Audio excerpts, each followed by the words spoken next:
शुरुआत हुई। बिहार के शिक्षा मंत्री जो इस वक्त हमारे साथ हैं, प्रोफेसर चंद्रशेखर। प्रोफेसर साहब, ये आपने सुंदरकांड और उत्तरकांड की बात की, शुरू हो गया महाभारत का युद्ध पर्व। महाभारत कर कौन रहे हैं?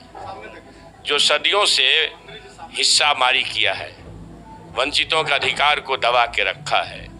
प्रभु श्री राम मर्यादा पुरुषोत्तम, भला उनको किसी परिचय की जरूरत पड़ेगी? तुलसीदास जी करेंगे उनका परिचय? भाई, आप सब लोग जानते हैं कि मर्यादा पुरुषोत्तम प्रभु श्री राम जी सबरी के जूठ बैर खाए। सबरी के जूठ बैर क्यों खाए? वो भी जाति व्यवस्था से संभवतः दुखी होंगे। मैं संभवतः कहता हूँ, चूंकि मैं तो उस समय पैदा नहीं हुआ था, हो सकता है आज के आलोचक पैदा हुए हों। तो प्रभु श्री राम सबरी के जूठ बैर खाए, लेकिन सबरी के बेटा जीतन मांझी अगर मंदिर में दुर्गा मंदिर में मधुबनी गए पूजा करने, तो पाखंडियों ने गंगा जल से धोया। वही मेरे खिलाफ फतवा दे रहा है 10 करोड़ जी काटने का। तो भैया, हमारे पुरखों का इतिहास है। तुम तो मनुस्मृति में लिख दिए हो, कि शूद्र वेद पढ़े तो जी काट लो, शूद्र वेद सुन ले तो कान में शीशा डाल दो। तो अगर शेखर का जी काट लेगा तो कोई जुल्म नहीं होगा। हमारे नेता, सामाजिक न्याय के योद्धा आदरणीय लालू प्रसाद जी ने क्या गुनाह किया? चूहा पकड़ने वालों, सुअर चराने वालों, बकरी चराने वालों, मछली पकड़ने वालों, तारी चुहाने वालों, पढ़ना लिखना सीखो। यही गुनाह हो गया। वंचितों को आवाज दिए, बोली दिए, तो जंगल राज का उपमा देते हो, और जहां जंगल राज व्याप्त है उस पर कोई भस नहीं है। मेरा ये कहना है कि सुंदर कांड में चौपाई है, ढोल गमार शूद्र पशु नारी सकल तारना के अधिकारी। कोई अर्थ बतावे हमको, क्या अर्थ है? कहीं डिबेट करे। ढोल गमार नहीं सर, आज क्या जरूरत पड़ गई? आज ये शास्त्रार्थ करने की आज क्यों जरूरत पड़ गई? मुझे आप जानते हैं, मुझे आप कितना दिन जानते हैं? बहुत अच्छे से जानते हैं। 15 साल से लगभग। अक्सर बोलते मैं अक्सर बोलता हूँ, मेरे क्षेत्र के चप्पे चप्पे में जाइए। और इस बार के चुनाव में मधेपुरा के महान मतदाताओं ने जो परिचय दिया है, वो मेरे इसी वाणी को दिया है कि मैंने मोहब्बत, इकरार और एहतराम का जो माहौल पैदा किया। ये लोग वो हैं जो हमारे महात्मा फूले पेरियार को गाली देते हैं। ये वो लोग हैं जो शहीद जगदेव प्रसाद सिंह कुशवाहा को गोली मारते हैं। ये वो लोग हैं जो जीतन राम मांझी मुख्यमंत्री के रूप में मंदिर में पूजा करने जाता है तो मंदिर को धो देता है। ये वो लोग हैं जो रामनाथ कोविंद राष्ट्रपति के पद पर आसीन रहते हुए जगन्नाथपुरी मंदिर में पूजा करने जाते हैं तो गर्भगृह में घुसने का इजाजत नहीं देते हैं। यही लोग रामायण और राम कोई भाजपा और जिस तरफ इशारा कर रहे हैं, ये उनका मसला तो है नहीं। आज सुंदरकांड या उत्तरकांड के जिन चौपाइयों की आप आज व्याख्या कर रहे हैं, इस माहौल में इस व्याख्या की जरूरत क्या? भाई, मैं तो ये कह रहा हूँ कि ये सत्य है। अगर यह झूठ हो तो चर्चा न करूं। मैं आज से नहीं, सर 16वीं शताब्दी का सत्य है ना। 16वीं शताब्दी में तुलसीदास जी ने रामचरितमानस लिखा, तो आज के राजनीतिक माहौल में ये करने की जरूरत क्यों पड़ी? आप मेरी बात समझिए। 16वीं शताब्दी में जो लोगों ने किया, भैया 21वीं सदी में आप मंदिर में घुसने नहीं देते हो सबरी के बेटा को, गंगा जल से धो देते हो। तो 20वीं सदी में बाबू जगजीवन राम को डॉक्टर संपूर्णानंद की मूर्ति का अनावरण किए बनारस में, तो गंगा जल से धो दिए। भैया, ये आज भी चल रहा है, इसलिए तो विरोध है। अगर आज नहीं चलता ना, मैं मानता हूँ प्रभु श्री राम के आचरण का अगर अनुसरण देश कर लेता ना, तो भारत आजीवन विश्व गुरु रहता। इसलिए अखंड भारत की ताकत को अगर वापस लानी है तो आपको मोहब्बत लाना होगा, नफरत और नागपुर से काम नहीं चलेगा। लेकिन बीजेपी के लोग ये कह रहे हैं कि आप यदि कुरान पर बोले होते, अन्य धार्मिक ग्रंथों पर बोले होते, आप हिंदू धर्म ग्रंथ हमारे अंदर जो बीमारी है, हमारे अंदर जो कमजोरी है, क्या उस पर बोलना गुनाह है? अगर ये धर्मशास्त्र में लिखी हुई कुछ अंश है, रामचरितमानस के बहुत सारे अंश बहुत अच्छे हैं, लेकिन ये जो 4-5 चौपाई है, या मुश्किल से मुश्किल 10 होगा, उस 10 चौपाई पर आपत्ति है तो मरणांत भी आपत्ति रहेगी। कुरान के कुछ आयतों पर है आपत्ति आपको? कुरान के किसी आयत पर? मैं कुरान पढ़ा हूं जो बोलूं? मैं हिंदू हूं और किसी भी हिंदू के ठेकेदार से ज्यादा हिंदू हूं।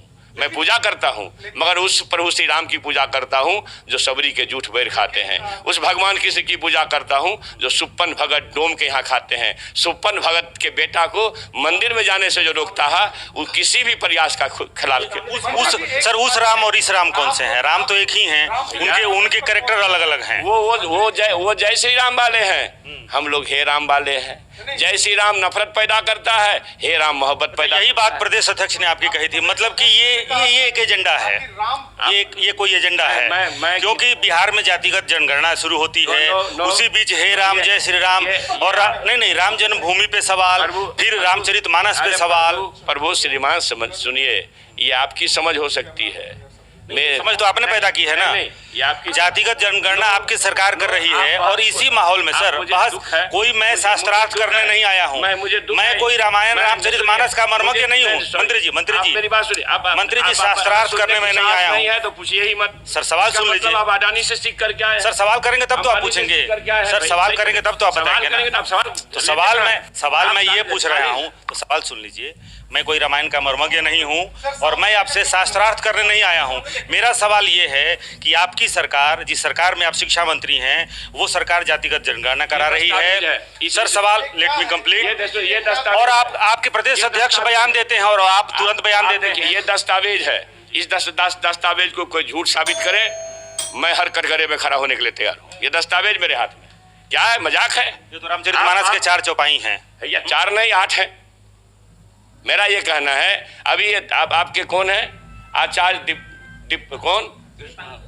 नहीं प्रमोद कृष्णन तो कह रहे थे जाति व्यवस्था कांग्रेस की ही नहीं।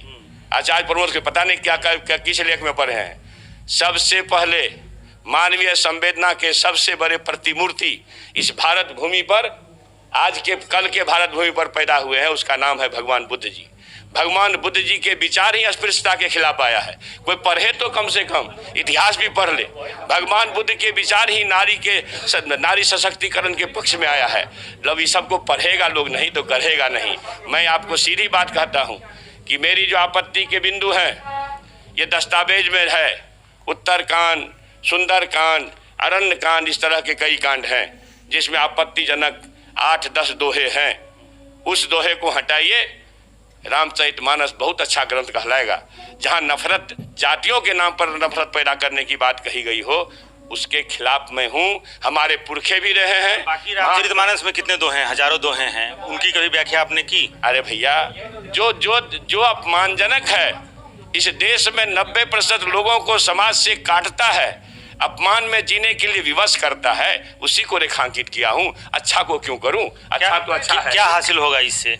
चूंकि 16वीं शताब्दी में लिखी गई और उसके ये 8 दोहों को आज सामने ला करके, और आज सिर्फ कोई नेता नहीं बल्कि आम जो हिंदू हैं जिनकी आस्था राम में है और राम की कथा में है, उनकी भी कहीं ना कहीं भावनाएं आहत हुई हैं। मैं तो वही बयान दे रहा हूं। आप 16वीं शताब्दी के बाद को आज इस वर्ष में आधुनिक भारत में क्यों मंदिर में जाने से रोकते हो भाई? आपको मैं बार बार कह रहा हूँ, आप इस बात को लेने रहे। जीतन राम मांझी, सबरी का बेटा, मंदिर में गया, दुर्गा मंदिर में, तो उनको आपने धुलवा दिया कि भाई अपवित्र हो गया।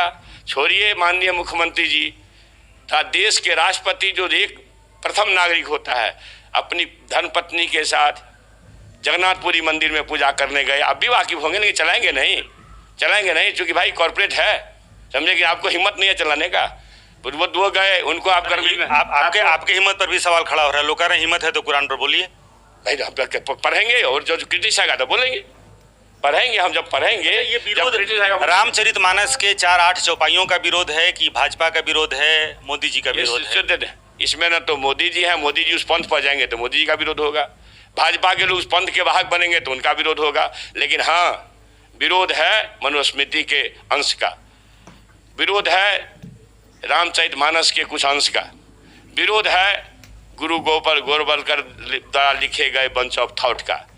ये 3000 साल पहले वही बात, 700 वर्ष पहले वही बात, और आधुनिक भारत में भी वही विचार चलता हो। इसका मतलब है ये सुनियोजित षड्यंत्र करके छद्म हिंदूवाद के नाम पर देश को जो कमजोर करने का प्रयास कर रहे हैं, इसके खिलाफ एक विचार चलना चाहिए। मुझे खुशी है इस बात की कि एक सत्य को मैंने उजागर किया।